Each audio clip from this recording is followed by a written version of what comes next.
Hello दोस्तों, video में आपका स्वागत है। मैं हूं राकेश कुमार और आप देख रहे हैं GIS NCERT। दोस्तों, आज हम समझने वाले हैं कक्षा 7 के विज्ञान विषय के चैप्टर नंबर 6 को, जिसका नाम है जीवों में श्वसन। ठीक है। बाकी इससे पहले का जो चैप्टर है, चैप्टर नंबर 5, अगर आपने अभी तक वह वीडियो नहीं देखी है तो ऊपर आई बटन पर आपको उस वीडियो का लिंक मिल जाएगा। आप लिंक पर क्लिक करके उस वीडियो को देख सकते हैं। ठीक है, तो चलिए फिलहाल आज की वीडियो को शुरू करते हैं।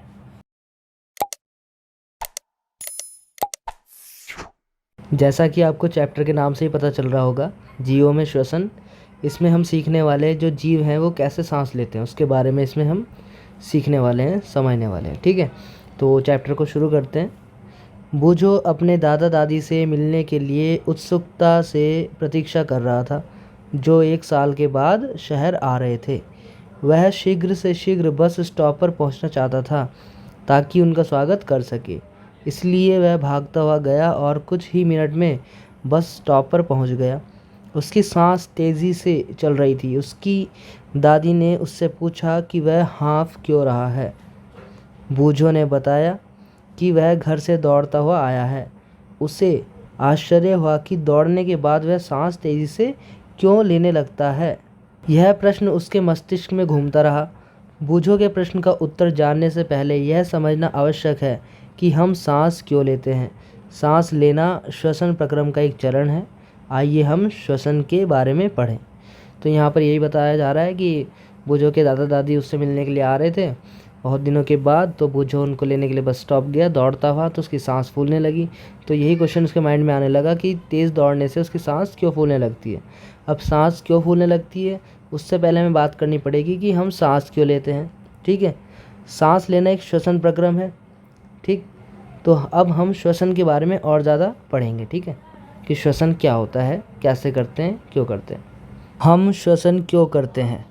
अध्याय 2 में आपने पढ़ा था कि सभी जीव सूक्ष्म इकाइयों के बने होते हैं, जिन्हें कोशिकाएं कहते हैं। कोशिका जीव की सबसे छोटी संरचनात्मक और क्रियात्मक इकाई होती है। जीव की प्रत्येक कोशिका पोषण, परिवहन, उत्सर्जन और जनन जैसे कुछ कार्यों को संपादित करने में कुछ न कुछ भूमिका निभाती है। इन कार्यों को करने के लिए कोशिका को ऊर्जा की आवश्यकता होती है। यहाँ तक कि हमें खाना खाते, सोते अथवा पढ़ते समय भी ऊर्जा की आवश्यकता होती है। लेकिन यह ऊर्जा आती कहाँ से है? क्या आप बता सकते हैं कि आपके माता पिता आपसे नियमित रूप से भोजन करने के लिए आग्रह क्यों करते हैं? भोजन में संचित ऊर्जा श्वसन के समय निर्मुक्त होती है। जब हम खाना खाते हैं तो भोजन के अंदर ऊर्जा रहती है संचित, उसके अंदर जमा ऊर्जा रहती है। और जब हम भोजन कर लेते हैं और फिर श्वसन करते हैं तो वह ऊर्जा निर्मुक्त होती है, मतलब हमें उसकी एनर्जी मिल जाती है। ठीक है, अतः सभी जीवों को भोजन से ऊर्जा प्राप्त करने के लिए श्वसन की आवश्यकता होती है। अगर हमें भोजन से ऊर्जा प्राप्त करनी है तो हमें श्वसन करना पड़ेगा। श्वसन करने से ही हमें उस भोजन से ऊर्जा प्राप्त होती है। श्वसन के प्रक्रम में हम पहले सांस द्वारा वायु को शरीर के अंदर ले जाते हैं। आप जानते हैं कि वायु में ऑक्सीजन होती है। फिर हम सांस छोड़ते हुए वायु को शरीर से बाहर निकालते हैं। इस वायु में सांस द्वारा अंदर ली गई वायु की तुलना में कार्बन डाइऑक्साइड की मात्रा अधिक होती है, अर्थात यह कार्बन डाइऑक्साइड समृद्ध होती है। मतलब जब हम सांस लेते हैं तो वह जो एयर होती है, हवा होती है, उसमें ऑक्सीजन की मात्रा ज़्यादा होती है, और जब हम सांस छोड़ते हैं तो उसमें कार्बन डाइऑक्साइड की मात्रा ज़्यादा होती है। हम जिस वायु को सांस द्वारा अंदर लेते हैं उसमें उपस्थित ऑक्सीजन शरीर के सभी भागों में और अंततः प्रत्येक कोशिका में ले जाई जाती है। तो जो हम सांस लेते हैं उसमें जो ऑक्सीजन होती है, उस हवा से ऑक्सीजन जब हम लेते हैं वो शरीर के प्रत्येक कोशिका तक पहुंचा दी जाती है। कोशिकाओं में यह ऑक्सीजन भोजन के विखंडन में सहायता करती है, और जब यह ऑक्सीजन कोशिकाओं में चली जाती है तो कोशिका द्वारा क्या होता है, भोजन का विखंडन होता है। ठीक है, भोजन को तोड़ मरोड़ के उसके अंदर से ऊर्जा निकाली जाती है। ठीक है, कोशिका में भोजन के विखंडन के प्रक्रम में ऊर्जा मुक्त होती है, और जब कोशिका में भोजन का विखंडन होता है, भोजन को तोड़ा जाता है, तब ऊर्जा मुक्त होती है। इसे कोशिकीय श्वसन कहते हैं। ठीक है, सभी जीवों की कोशिकाओं में कोशिकीय श्वसन होता है। तो ये कोशिकीय श्वसन सभी जीवों की कोशिकाओं में होता है। तो ये कोशिकीय श्वसन जो है ये सभी जीवों की कोशिकाओं में होता है। कोशिका के अंदर भोजन यानी कि ग्लूकोज ऑक्सीजन का उपयोग करके कार्बन डाइऑक्साइड और जल में विखंडित हो जाता है। तो जो भोजन होता है यानी कि ग्लूकोज, तो कोशिका के अंदर क्या होता है, ये ऑक्सीजन का उपयोग करके कार्बन डाइऑक्साइड और जल में बदल जाता है, विखंडित हो जाता है, टूट जाता है मतलब, क्योंकि जो हम भोजन खाते हैं उसमें ग्लूकोज होता है, और जब हम सांस लेते हैं, श्वसन होता है, तो कोशिका के अंदर यह भोजन यानी कि ग्लूकोज ऑक्सीजन के उपयोग द्वारा कार्बन डाइऑक्साइड और जल में बदल जाता है। ठीक है।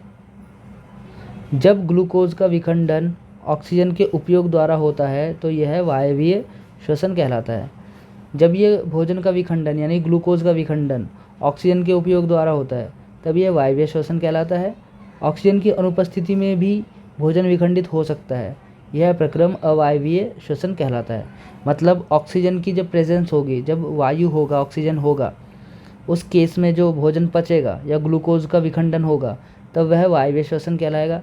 और कुछ केस ऐसे होते हैं जिसमें ऑक्सीजन की ज़रूरत ही नहीं पड़ती है भोजन को विखंडित करने के लिए, उस प्रक्रम को अवायवीय श्वसन कहते हैं।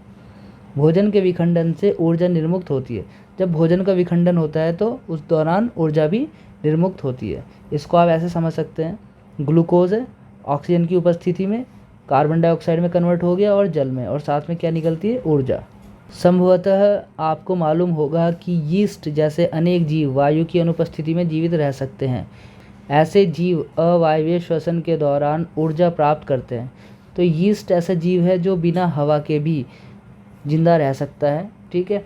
और उसी दौरान बिना वायु के वो अपने भोजन को विखंडित भी कर सकता है। मतलब वह क्या करता है, वायु की अनुपस्थिति में श्वसन कर लेता है।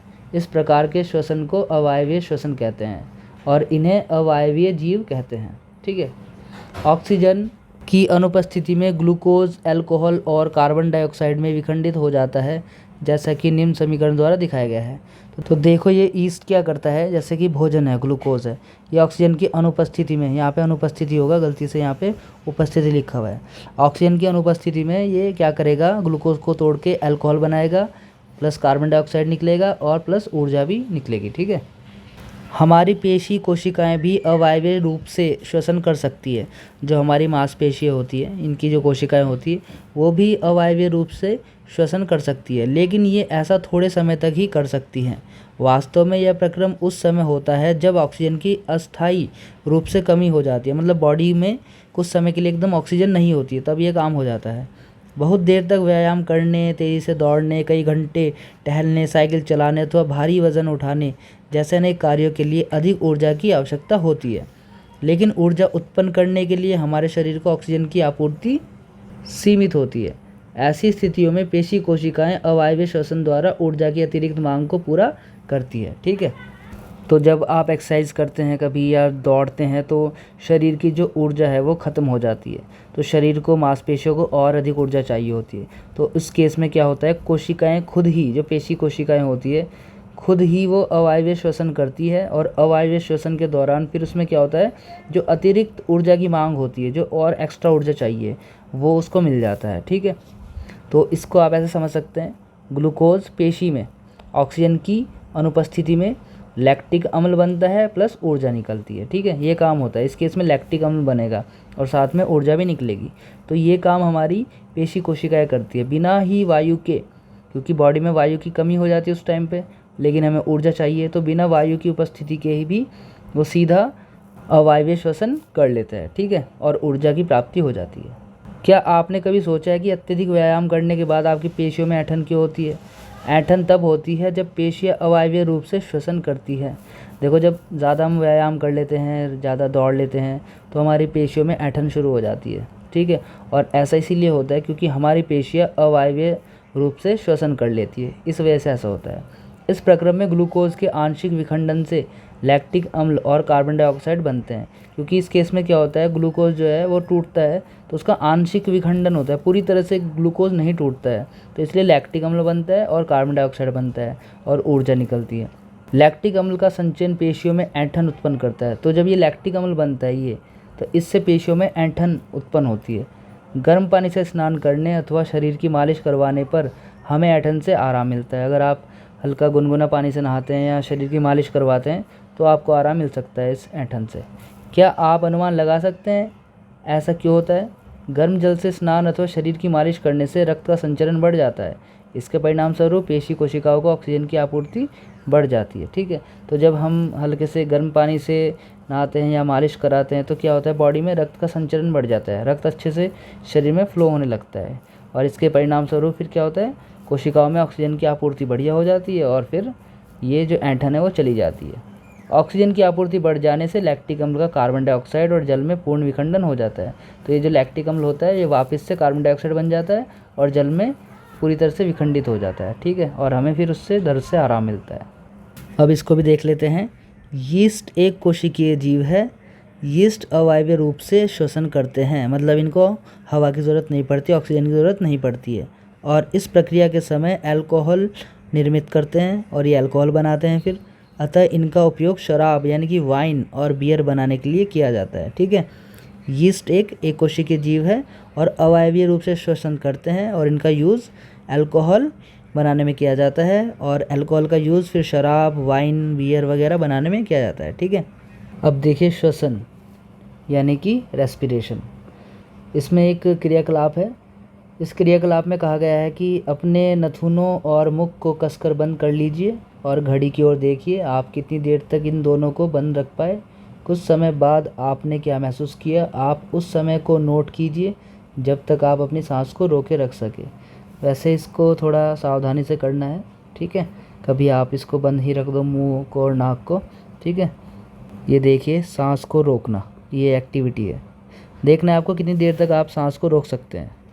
अतः अब आप यह जान गए होंगे कि आप बिना सांस लिए अधिक देर तक जीवित नहीं रह सकते। तो थोड़ी देर तक आप सांस रोक पाएंगे, उसके बाद आपको सांस जब बिल्कुल आना ही बंद हो जाएगा तो थोड़ी देर तक ही आप सांस रोक सकते हैं, उसके बाद आपको सांस लेनी पड़ती है, नहीं तो आप फिर मर सकते हैं। ठीक है, श्वसन या सांस लेने का अर्थ है ऑक्सीजन से समृद्ध वायु को अंदर खींचना या ग्रहण करना और कार्बन डाइऑक्साइड से समृद्ध वायु को बाहर निकालना। अब देखो जो श्वसन है, श्वसन का मतलब होता है सांस लेना, ऑक्सीजन से समृद्ध वायु को अंदर खींचना या ग्रहण करना और कार्बन डाइऑक्साइड से समृद्ध वायु को बाहर करना, मतलब ऑक्सीजन को अंदर लेना और कार्बन डाइऑक्साइड को बाहर करना। ऑक्सीजन से समृद्ध वायु को शरीर के अंदर लेना अंतःश्वसन और कार्बन डाइऑक्साइड से समृद्ध वायु को बाहर निकालना उच्छ्वसन कहलाता है। ठीक है, जब आप ऑक्सीजन से समृद्ध वायु को अंदर लेते हैं, मतलब ऑक्सीजन लेते हैं अंदर ग्रहण करते हैं, तो अंतःश्वसन कहलाता है और जब कार्बन डाइऑक्साइड बाहर निकालते हैं तो वह उच्छ्वसन या उच्छ्वसन कहलाता है। ठीक है, यह एक सतत प्रक्रम है जो प्रत्येक जीव के जीवन में हर समय अर्थात जीवन पर्यंत होता रहता है। ये तो सांस लेना तो हमेशा ही चलता रहता है जब तक इंसान जीवित है। कोई व्यक्ति 1 मिनट में जितनी बार श्वसन करता है वह उसकी श्वसन दर कहलाती है। श्वसन दर मतलब 1 मिनट में जो जितनी बार सांस लेता है। मान लो आप 1 मिनट में 30 बार सांस लेते हैं तो आपकी श्वसन दर 30 हो गई। ठीक है, अंत श्वसन और उच्च श्वसन दोनों साथ साथ होते रहते हैं। एक श्वास अथवा सांस का अर्थ है एक अंत श्वसन और एक उच्च श्वसन या उच्छ्वसन। ठीक है, तो जब आप एक बार सांस लेते हैं, सांस लेंगे तो छोड़ेंगे अभी। ठीक है, तो उसको हम एक श्वास बोलते हैं। सांस लिया मतलब ऑक्सीजन लिया और कार्बन डाइऑक्साइड छोड़ दिया, तो वो हो गया एक श्वास या सांस। क्या आप अपने श्वसन दर पता लगाना चाहेंगे? क्या आप यह जानना चाहेंगे कि श्वसन दर स्थिर होती है अथवा यह शरीर की आवश्यकताओं के अनुसार परिवर्तित होती रहती है? आइए हम इसका पता लगाने के लिए क्रियाकलाप करते हैं। ये क्रियाकलाप है यहाँ पर। उससे पहले एक चीज़ पढ़ लेते हैं। बूझो ने नोट किया कि जब कुछ देर तक सांस रोके रखने के बाद उसने सांस छोड़ी तो उसे तेज़ सांस लेनी पड़ी। क्या आप उसे बता सकते हैं कि ऐसा क्यों हुआ? जब आप काफ़ी देर तक सांस को रोक के रखेंगे तो शरीर में ऑक्सीजन की कमी हो जाएगी, तो जब आप दोबारा सांस लेंगे तो आपको उतनी ही ज़्यादा सांस लेनी पड़ेगी जितनी शरीर के अंदर वो कम हो गई थी। तो इसलिए लंबी सांस लेनी पड़ती है ताकि शरीर में पूरे में फिर से ऑक्सीजन भरपूर मात्रा में आ जाए। ठीक है, फिर सांस आपकी रेगुलर हो जाएगी, धीमी हो जाएगी, फिर आप नॉर्मली सांस ले सकते हैं। अब ये क्रियाकलाप देखते हैं। सामान्यतः हमें यह आभास ही नहीं होता कि हम श्वसन कर रहे हैं। हालांकि यदि आप कोशिश करें तो आप श्वसन दर की गणना कर सकते हैं। इसे ज्ञात करने के लिए आप विश्राम की स्थिति में बैठकर सांस लीजिए और छोड़िए। पता लगाइए कि आप 1 मिनट में कितनी बार सांस अंदर लेते हैं और कितनी बार बाहर निकालते हैं। क्या आप उतनी ही बार अंदर श्वसन करते हैं जितनी बार उच्च श्वसन करते हैं? अब तेज़ चलने और दौड़ने के बाद अपने श्वसन दर, श्वसन संख्या प्रति मिनट की गणना कीजिए। अपनी श्वसन दर को दौड़ना बंद करने के तुरंत बाद और फिर पूर्ण विश्राम कर लेने के बाद ज्ञात कीजिए। अपने निष्कर्षों को सारणी 6.1 में लिखिए और विभिन्न स्थितियों में अपनी श्वसन दर की तुलना अपने सहपाठियों की श्वसन दर से कीजिए। उपयुक्त क्रियाकलाप से आपने यह अवश्य अनुभव किया होगा कि जब किसी व्यक्ति को अतिरिक्त ऊर्जा की आवश्यकता होती है तो वह तेज़ी से श्वसन करने लगता है या लगती है। इसी के परिणाम स्वरूप हमारी कोशिकाओं को अधिक श्वसन की आपूर्ति होती है। यह भोजन के विखंडन की दर को बढ़ा देती है, जिससे अधिक ऊर्जा निर्मुक्त होती है। क्या इससे यह स्पष्ट हो जाता है कि शारीरिक क्रियाकलाप के बाद हमें भूख क्यों लगती है? देखो, यहाँ पे यही बताया गया है कि जब आपको ज़्यादा हार्ड वर्क करना पड़ता है या ज़्यादा मेहनत वाला काम करना पड़ता है तो आपको ज़्यादा ऊर्जा की ज़रूरत पड़ती है। तब आप सांस उतनी तेज़ी से लेने लगते हैं। ठीक है, जैसे आप दौड़ रहे हैं या कुछ और हार्ड वर्क कर रहे हैं, सीढ़ियों पे चढ़ रहे हैं, उतर रहे हैं, ठीक है, कोई खेल खेल रहे हैं, तो आपको ज़्यादा ऊर्जा चाहिए होती है। इसके लिए आप जल्दी जल्दी सांस लेते हैं और जल्दी जल्दी सांस लेने से भोजन जो है जल्दी विखंडित होता है और आपको उतनी मात्रा में ऊर्जा मिल जाती है। ठीक है, तो इससे यही स्पष्ट हो जाता है कि जब भी हम खेलते हैं, कोई एक्टिविटी करते हैं, तो हमें फिर भूख लगने लगती है, क्योंकि हमारी सारी ऊर्जा वहाँ पर यूज़ हो चुकी है। ठीक है, पहेली जानना चाहती है कि जब हमें नींद आती है या झपकी आती है तो हम जमाई क्यों लेते हैं? ऐसा इसलिए होता है क्योंकि नींद या झपकी के समय जो हमारी श्वसन दर है वो काफ़ी कम हो जाती है। कम होने की वजह से हमारे शरीर में जो ऑक्सीजन की आपूर्ति है वो भी कम हो जाती है। तो इसको फुलफ़िल करने के लिए, पूरा करने के लिए हम जमाई लेते हैं। जमाई लेने से जो शरीर में ऑक्सीजन की कमी थी वो पूरी हो जाती है, फिर उसकी आपूर्ति पूरी हो जाती है। ठीक है, जब आप उनींदे होते हैं तो क्या आपकी श्वसन दर कम हो जाती है? क्या आपके शरीर को पर्याप्त ऑक्सीजन मिल पाती है? तो वही बात है, जब हम आलस में होते हैं, उनींदे होते हैं, मतलब झपकी आती है, नींद में होते हैं, तो ऑक्सीजन उस टाइम पे कम मिलती है, क्योंकि उस टाइम पे श्वसन दर हमारी कम हो जाती है। और जब हम चल रहे हैं, खेलते कूद रहे हैं, तो उस टाइम पे श्वसन दर ज़्यादा होती है। तो उस टाइम पे तो ऑक्सीजन की कमी पूरी हो जाती है। लेकिन जब हम आलस में होते हैं, नींद में होते हैं, झपकी ले रहे होते हैं, तो उस केस में जमाई लेकर के हम ऑक्सीजन की आपूर्ति को पूरा करते हैं। ठीक है, एक बात ये भी है यहाँ पर, कोई वयस्क व्यक्ति विश्राम की अवस्था में 1 मिनट में औसतन 15 से 18 बार सांस अंदर लेता है और बाहर निकालता है। अगर विश्राम की स्थिति में हो, आराम से बैठा है, ठीक है, तो 15 से 18 बार वो 1 मिनट में सांस ले लेगा। अधिक व्यायाम करने में श्वसन दर 25 बार प्रति मिनट तक बढ़ सकती है, लेकिन जब वो व्यायाम कर रहा होगा तो 1 मिनट में 25 बार वो सांस ले सकता है। जब हम व्यायाम करते हैं तो हम न केवल तेज़ी से सांस लेते हैं, बल्कि हम गहरी सांस भी लेते हैं और इस प्रकार अधिक ऑक्सीजन ग्रहण करते हैं। ठीक है, अब देखिए, ये है क्रियाकलाप 6.3 और इसमें हमें कुछ एक्टिविटी दी गई है, मतलब क्रियाकलाप दिए गए हैं, कार्य दिए गए हैं जो कोई व्यक्ति सामान्य दिन में जो करता है। जैसे कि यहाँ पर आप देख सकते हैं, कपड़े धोने का काम है, सोने का, चलने फिरने का है, कूदने का और सीढ़ी पे चढ़ने का, पढ़ाई लिखाई करने का। तो हमें ये देखना है कि इन कामों में से किस काम में श्वसन दर ज़्यादा होगी। ठीक है, देखो अलग अलग काम है तो श्वसन दर अलग अलग होगी यहाँ पर। तो सबसे ज़्यादा श्वसन दर कौन से काम में होगी, हमें बताना है। ठीक है, तो यहाँ पर जब दौड़ता है कोई तो उस टाइम पे श्वसन दर काफ़ी ज़्यादा होती है। ठीक है, यहाँ पर भी आप देख सकते हैं, यहाँ पर भी श्वसन दर थोड़ी ज़्यादा होगी और यहाँ पर भी, बट दौड़ने में सबसे ज़्यादा यहाँ पे श्वसन दर लग रही है इन क्रियाकलापों में। ठीक है, बाकी यहाँ पर एक टेबल दी गई है, इसको देख लेना अपने आप से, इसको आपको भरना है। ठीक है, अब हम बात करते हैं हम श्वास कैसे लेते हैं, सांस कैसे लेते हैं मतलब। आइए अब हम श्वसन की क्रियाविधि जानें। सामान्यतः हम अपने नथुनों यानी कि नासाद्वार से वायु अंदर लेते हैं, नाक से। ठीक है, जब हम वायु को अंत श्वसन द्वारा अंदर लेते हैं तो यह हमारे नथुनों से नासा गुहा में चली जाती है, मतलब नाक के जो सुराख होते हैं उससे अंदर चली जाती है नासा गुहा में। नासा गुहा से वायु श्वास नली से होकर हमारे फेफड़ों यानी कि फुफ्फुस में जाती है। फेफड़े वक्ष गुहा में स्थित होते हैं। चित्र में आप देख सकते हैं 6.4।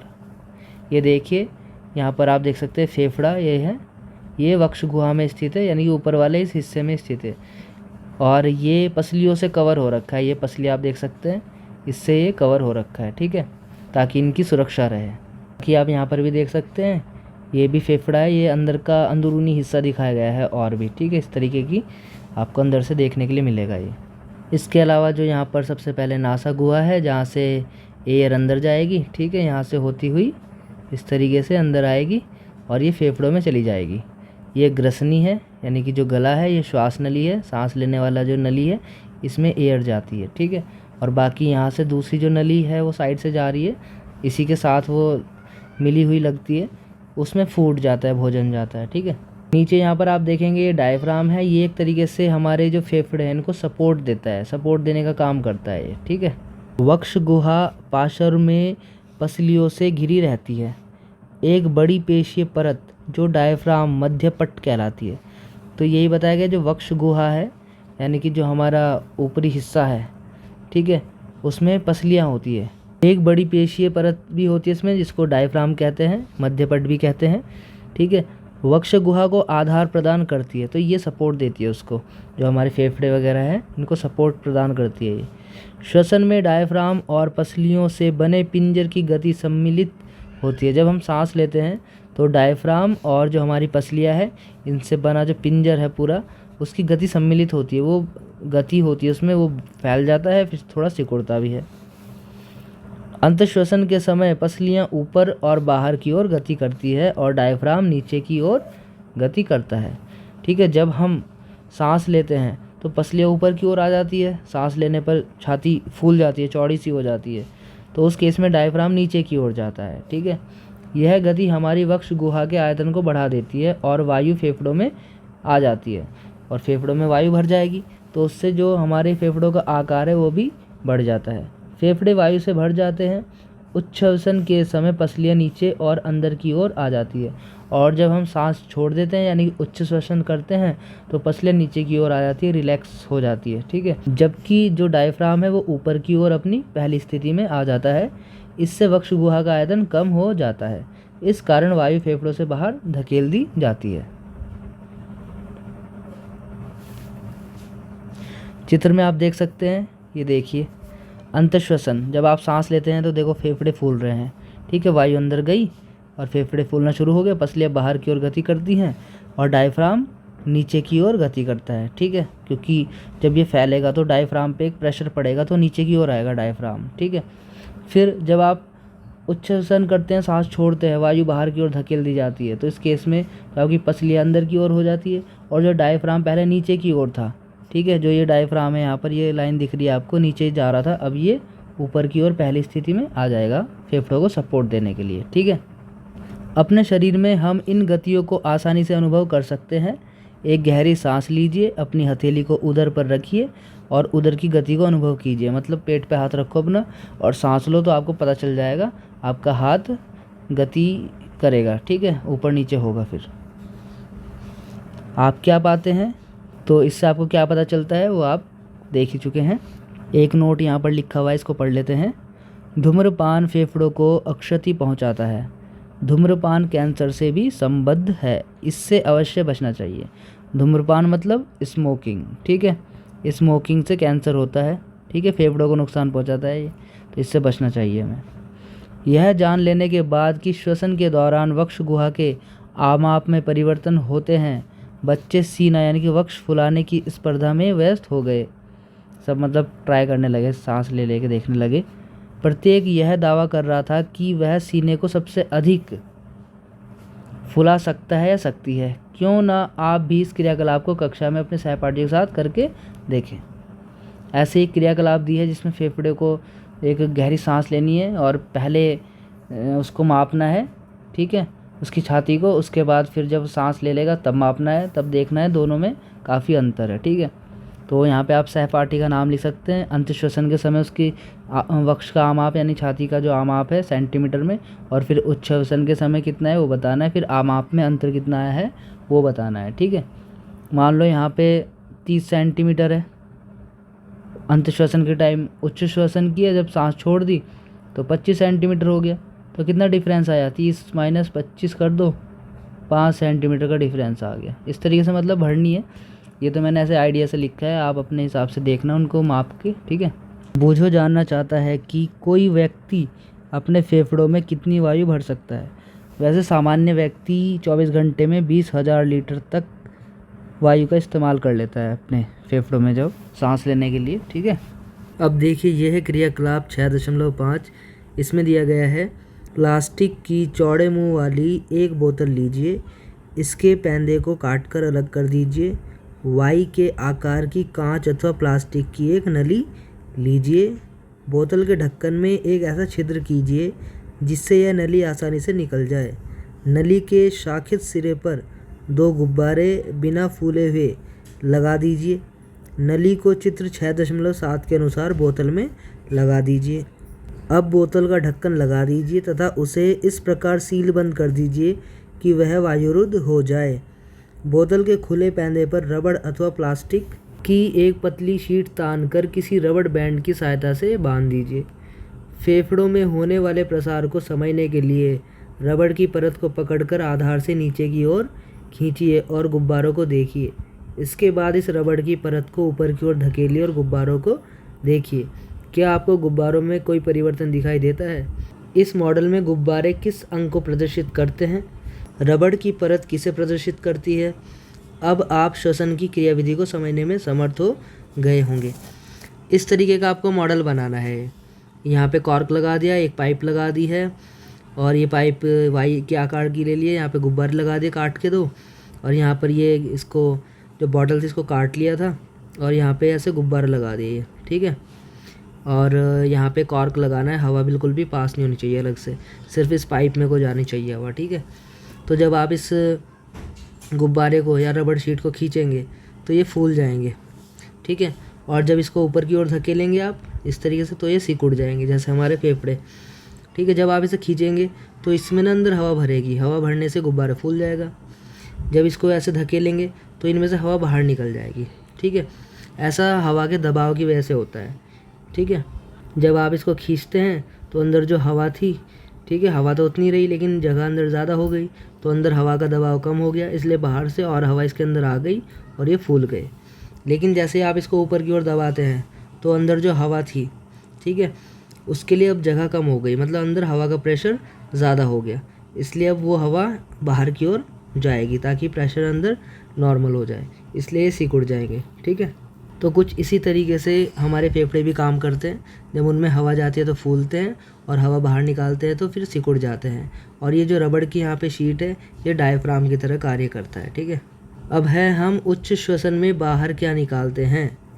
उच्च श्वसन में कार्बन डाइऑक्साइड हम निकालते हैं बाहर, क्योंकि ऑक्सीजन तो हम अंदर लेते हैं। ठीक है। इसमें भी क्रियाकलाप है। कोई पतली स्वच्छ परख नली लीजिए जिसमें कॉर्क लगा हो। यदि परख नली उपलब्ध ना हो तो आप कांच या प्लास्टिक की बोतल को ले सकते हैं। परख नली में थोड़ा सा ताज़ा बना चूने का पानी डालिए। प्लास्टिक की एक स्ट्रॉ नली को परख नली में इस प्रकार डालिए कि वह चूने के पानी में डूब जाए। अब स्ट्रॉ के द्वारा धीरे धीरे चूने के पानी में फूंक मारिए। चित्र 6.8। क्या चूने के पानी में कोई परिवर्तन होता दिखाई देता है? क्या आप इसे अध्याय 5 में किए गए अध्ययन के आधार पर समझा सकते हैं? आप जानते हैं कि हम जिस वायु का अंतःश्वसन अथवा उच्छ्वसन करते हैं वह गैसों का मिश्रण होती है। हम क्या उच्छ्वसित करते हैं? क्या हम केवल कार्बन डाइऑक्साइड को उच्छ्वसित करते हैं अथवा उसके साथ गैसों के मिश्रण को भी उच्छ्वसित करते हैं? आपने यह भी देखा होगा कि अगर आप दर्पण के आगे उच्च श्वास छोड़ते हैं तो उसकी सतह धुंधली दिखाई देती है। आपने यह भी देखा होगा कि अगर आप दर्पण के आगे उच्छ्वास छोड़ते हैं तो उसकी सतह धुंधली दिखाई देती है। यह नमी के कारण है। जल के ये बिंदुकण कहाँ से आते हैं? देखिए इस क्रियाकलाप में दिया गया है कि आपको एक परख नली में चूने का पानी लेना है और फिर मुंह से फूंक मारनी है, जैसे ये बच्चा मार रहा है। तो जैसे आप इसमें मुंह से फूंक मारेंगे हवा इसके अंदर जाएगी, चूने के पानी के साथ वो रिएक्शन करेगी और चूने का पानी दूधिया हो जाएगा। क्यों हो जाएगा दूधिया? क्योंकि हवा में जो आपने मुंह से हवा छोड़ी है उसमें होती है कार्बन डाइऑक्साइड CO2, और CO2 चूने के पानी के साथ रिएक्शन करती है, अभिक्रिया करती है और उसको दूधिया रंग में बदल देती है। अब देखना ये है कि क्या हम मुंह से सिर्फ कार्बन डाइऑक्साइड ही छोड़ते हैं या फिर अन्य गैसों का मिश्रण भी छोड़ते हैं। आपने देखा होगा कि दर्पण पर जब हम सांस छोड़ते हैं, हवा मारते हैं मतलब मुंह से, तो उसमें थोड़ा सा नमी आ जाती है ना, जैसे कांच को साफ करते हैं, जैसे कि चश्मा, जो साफ़ करते हैं हम मुँह से भाप मार के, तो थोड़ा गीला हो जाता है, फिर साफ़ कर लेते हैं। तो वो जो पानी की कण है उसके अंदर, जल के जो कण है वो कहाँ से आते हैं? वो भी हवा के अंदर होते हैं, ठीक है। हवा के अंदर अन्य गैसें भी होती है और उसमें पानी की या जल की बूंदें भी होती है, ठीक है। अब एक चीज़ और रह गई यहाँ पर, बेहतर जीवन के लिए श्वास। नियमित परंपरागत श्वसन व्यायाम, इसको प्राणायाम भी कहते हैं, से हमारे फेफड़ों में वायु को अंदर लेने की क्षमता को बढ़ाता है। इस प्रकार हमारे शरीर की कोशिकाओं को ज़्यादा ऑक्सीजन की आपूर्ति होती है, जिसके फलस्वरूप अधिक ऊर्जा उत्पन्न होती है, ठीक है। तो हमें प्राणायाम करना चाहिए, इससे हमारे फेफड़ों को प्रैक्टिस हो जाती है ज़्यादा हवा को अंदर रखने की, ज़्यादा ऑक्सीजन को खींचने की, जिससे हमारी कोशिकाओं में ज़्यादा से ज़्यादा ऑक्सीजन जा पाती है और हम और भी अधिक ऊर्जा उत्पन्न कर पाते हैं, ठीक है। अब देखिए, यह है अन्य जंतुओं में श्वसन। हाथी, शेर, गाय, बकरी, मेंढक, छिपकली, सर्प और पक्षियों आदि जंतुओं की वक्ष गुहाओं में मनुष्य की भांति फेफड़े होते हैं। जीव श्वसन कैसे करते हैं? क्या इनके भी मनुष्यों के फेफड़ों जैसे ही श्वसन अंग होते हैं? आइए पता करते हैं। बूझो जानना चाहता है कि क्या कॉकरोच, तिलचट्टा, घोंघे, मछली, केंचुए, चींटी और मच्छर में भी फेफड़े होते हैं? तो इस सवाल का जवाब आपको अब आगे आगे मिल जाएगा। यह है कॉकरोच। कॉकरोच के शरीर के पार्श्व भाग में छोटे छोटे छिद्र होते हैं। अन्य कीटों के शरीर में भी इस प्रकार के छिद्र होते हैं। ये छिद्र श्वास रंध्र कहलाते हैं, जैसा कि आप देख सकते हैं चित्र 6.9 में। ये हो गया श्वास प्रणाल तंत्र। कीटों में गैस के विनिमय के लिए वायु नलिकाओं का जाल बिछा होता है, जो श्वास प्रणाल या वातक कहलाते हैं। तो जो कीट होते हैं, इनके अंदर छोटे छोटे छिद्र होते हैं, जिनको हम श्वास रंध्र कहते हैं, ठीक है। और इसके अलावा इनके अंदर वायु नलिकाओं का जाल बिछा रहता है, जिनको श्वास प्रणाली या वातक कहते हैं। फिर है ऑक्सीजन समृद्ध वायु श्वास रंध्रों से श्वास नालों में जाकर शरीर के ऊतकों में विसरित होती है और शरीर की प्रत्येक कोशिका में पहुंचती है। इसी प्रकार कोशिकाओं से कार्बन डाइऑक्साइड श्वास नालों में आती है और श्वास रंध्रों से बाहर निकल जाती है। तो जो ऑक्सीजन वाली वायु है, पहले श्वास रंध्रों में जाती है, वहाँ से श्वास नालों में जा कर के ऊतक में शरीर के विसरित हो जाती है और कोशिकाओं तक पहुँच जाती है। इसी प्रकार से वापस से कार्बन डाइऑक्साइड श्वास नालों में आती है और फिर श्वास रंध्रों से बाहर निकाल दी जाती है। श्वास नाल अथवा श्वास प्रणाल केवल कीटों में ही पाए जाते हैं। जंतुओं के अन्य समूहों में ऐसी व्यवस्था नहीं पाई जाती, ठीक है। ये सिर्फ कीटों में ही पाया जाता है ऐसा सिस्टम। अब बात करते हैं केंचुआ की। कक्षा 6 के अध्याय 6 में आपने पढ़ा था कि केंचुए अपनी त्वचा से श्वसन करते हैं। केंचुए की त्वचा स्पर्श करने पर आर्द्र और श्लेष्मीय प्रतीत होती है। मतलब आर्द्र का मतलब नमी वाली, गिलगिली जैसी, और श्लेष्मीय मतलब थोड़ी चिकनी सी ऐसी लगती है। इसमें से गैसों का आवागमन आसानी से हो जाता है। यद्यपि मेंढक में मनुष्य की भांति फेफड़े होते हैं, तथापि वे अपनी त्वचा से भी श्वसन करते हैं, जो आर्द्र और श्लेष्मीय होती है, ठीक है। तो मेंढक के पास फेफड़े भी होते हैं और वो अपनी त्वचा से भी श्वसन कर लेते हैं। जब ज़मीन पर होते हैं तब वो अपने फेफड़े से सांस लेते हैं, और जब पानी में होते हैं तो अपनी त्वचा से सांस ले लेते हैं। अब ये चीज़ भी रह गई है, इसको भी समझ लेते हैं। अंतःश्वसित और उच्छ्वसित वायु में ऑक्सीजन और कार्बन डाइऑक्साइड का प्रतिशत। अंतःश्वसित वायु, जब आप सांस लेते हैं तो उस वायु में 21% ऑक्सीजन होती है, ठीक है। तो ये फेफड़ों में चली जाती है, और इसमें 0.04% ये कार्बन डाइऑक्साइड भी होती है, ठीक है। ये भी हमारे साथ वायु के साथ अंदर चली जाती है। उसके बाद जब आप उच्छ्वसित वायु छोड़ते हैं, मतलब अंदर से हवा जो निकालते हैं, सांस में छोड़ते हैं, तो उसमें होती है 16.4% ऑक्सीजन और 4.4% कार्बन डाइऑक्साइड, ठीक। तो इस तरीके से जब हम सांस लेते हैं उसमें ऑक्सीजन की मात्रा ज़्यादा होती है, और जब छोड़ते हैं उसमें ऑक्सीजन की मात्रा कम होती है, लेकिन होती ज़रूर है, ठीक है। और जब सांस लेते हैं तब कार्बन डाइऑक्साइड की मात्रा बहुत कम होती है, और जब छोड़ते हैं तब कार्बन डाइऑक्साइड की मात्रा ज़्यादा हो जाती है, ठीक है। अब देखिए, ये है जल में श्वसन। क्या हम जल में श्वसन कर सकते हैं तथा जीवित रह सकते हैं?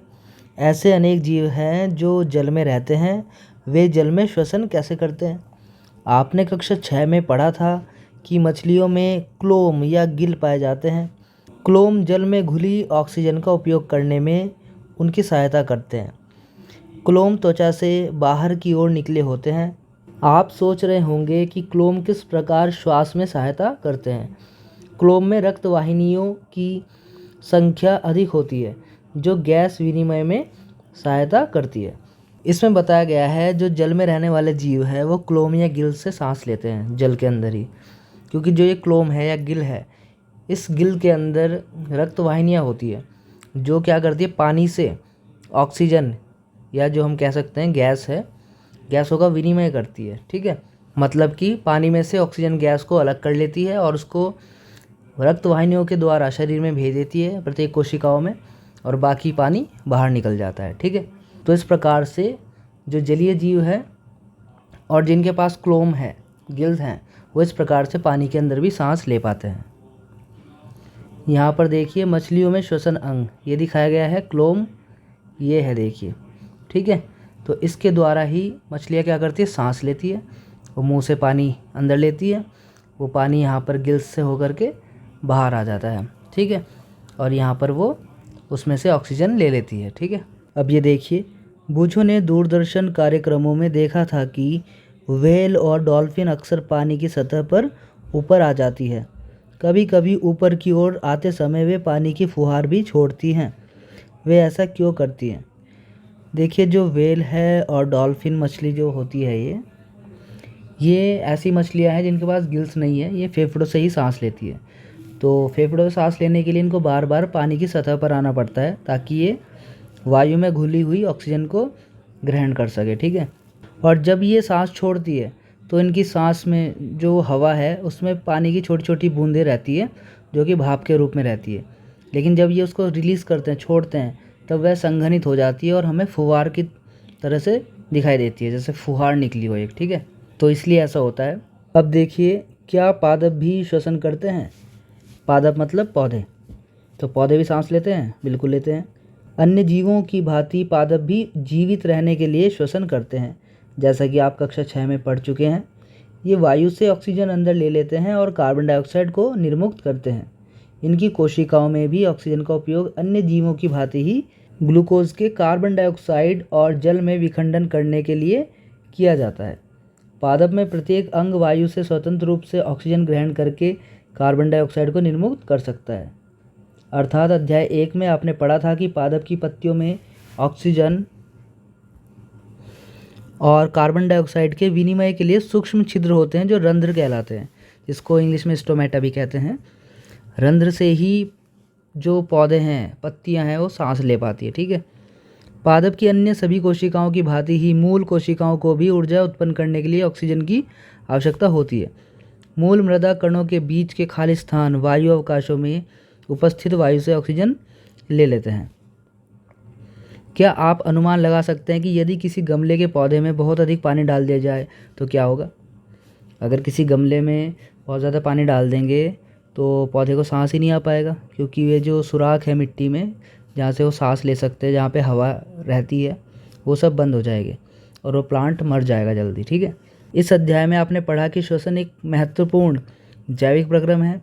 सभी जीवों को अपनी उत्तरजीविता यानी कि जीवित रहने हेतु आवश्यक ऊर्जा को प्राप्त करने के लिए श्वसन करने की आवश्यकता होती है। ठीक है, तो इस हेडिंग में भी यही बताया गया है कि जैसे इंसान को जिंदा रहने के लिए सांस लेना पड़ता है, ऑक्सीजन का उपयोग करता है वो, और फिर कार्बन डाइऑक्साइड रिलीज़ करता है, अपने भोजन को पचाता है ऑक्सीजन की मदद से, इसी प्रकार पौधे भी यही काम करते हैं।